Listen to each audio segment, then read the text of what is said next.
6:50, time for the morning sprint. In Janesville this morning, police are searching for a theft suspect. They say he stole 2 laptops from the Best Buy on Deerfield Drive while armed with a handgun. Police say the suspect asked an employee for the computers, and when they returned with them, police said he showed a gun and took the laptops. Anyone who recognizes this man on your screen, that picture from surveillance video, you should call Janesville Police.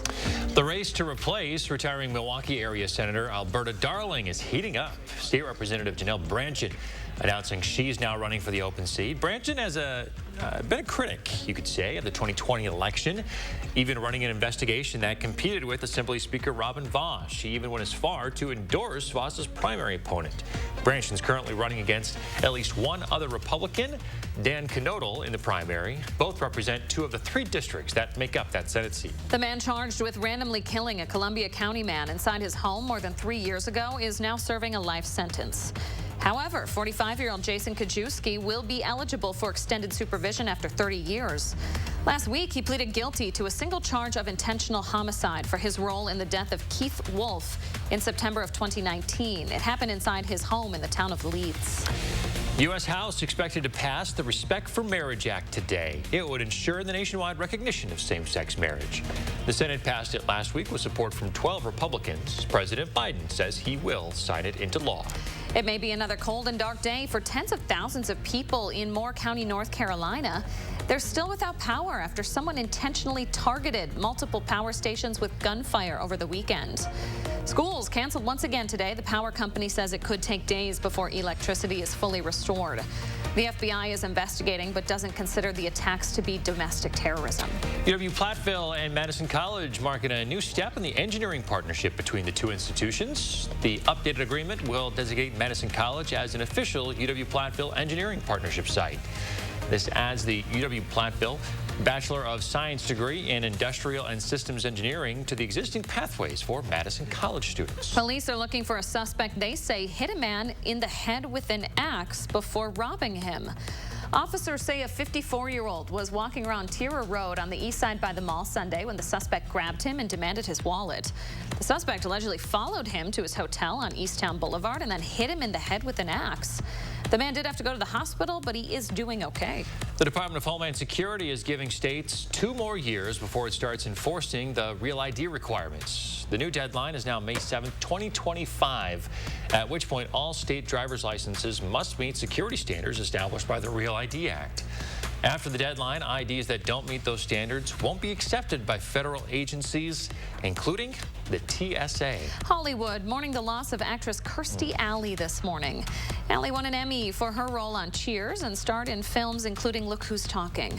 Her kids say on Instagram she died after a short battle with cancer. Alley's first TV appearances were as a game show contestant on The Match Game in 1979 and Password in 1980. She was 71 years old.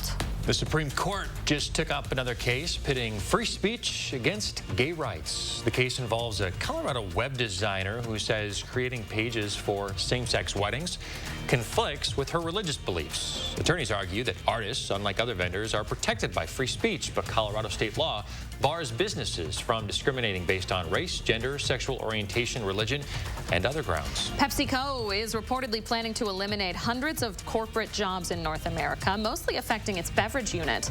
The Wall Street Journal reports the cuts will affect workers in Illinois, Texas, and New York.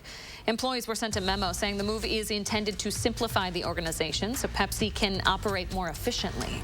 Rental car company Hertz agreeing to pay $168 million in settlements. It's going to former customers because the company apparently falsely reported vehicles were stolen. The case sometimes resulted in people being arrested, held at gunpoint by police, and even spending time in jail while the false reports were ironed out. Systemic flaws by Hertz are allegedly to blame, including not recording payment or rental extensions, failing to track its own vehicle inventory, and failing to correct false reports to police. Taylor Swift fans are now suing Ticketmaster and its parent company Live Nation. The suit alleges the company's engaged in anti-competitive practices, charging higher prices to fans. The plaintiffs accuse Ticketmaster of forcing concertgoers to exclusively use its site. It also controlled all registration and access to the Taylor Swift tour. The suit calls for the companies to fork over a $2,500 penalty for each violation.